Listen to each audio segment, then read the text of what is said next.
এগুলো হলো নিম পাতা। যদি এগুলো চেখে দেখেন তাহলে মুখ বিকৃত হবে।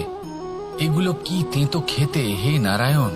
এর থেকে বেশি তিক্ত সংসারে আর কিছুই হতে পারে না। হয়তো আপনি এগুলো ফেলেও দেবেন, কিন্তু যদি এই স্বাদের ঊর্ধ্বে উঠে এই নিমের বিষয়ে আপনারা জানতে চেষ্টা করেন, তাহলে আপনি জানতে পারবেন যে এই নিম কতটা বেশি গুরুত্বপূর্ণ, কত গুরুত্বপূর্ণ ওষুধ, আর আমাদের শরীরের জন্য কতটা বেশি লাভজনক। এই নিম এর মধ্যে অনেক রোগের উপশম নিহিত রয়েছে। এবার জীবনে আমরা বিভিন্ন মানুষের সাথে পরিচিত হই, নেত্র দ্বারা তাদের দেখি, কিন্তু তাদের আমরা খুব একটা পছন্দ করি না। সেক্ষেত্রে আমাদের কি করা উচিত? অন্তর মন দিয়ে তাদের দেখা উচিত। ওনাদের রূপ রং নয়, ওনাদের ব্যবহার, ওনাদের গুণাবলী দেখা উচিত।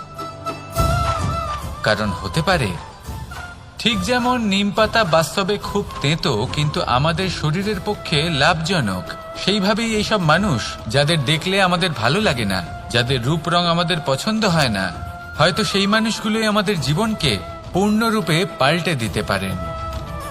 হতে পারে তাদের মধ্যে এমন ক্ষমতা রয়েছে, আমাদের সুখ, শান্তি, প্রেরণা প্রদান করতে পারেন, আমাদের দুঃখ হরণ করতে পারেন, আমাদের পথ দেখাতে পারেন। সেই জন্য যখনই কোনো ব্যক্তিকে দেখবেন, চর্মচক্ষু নয়, অন্তর্মন দিয়ে দেখবেন, রূপ রং নয়, গুণাবলী দেখবেন, মানুষকে আরো ভালোভাবে বুঝতে পারবেন, আর এই মন প্রসন্ন হয়ে বলবে, রাধা রাধা।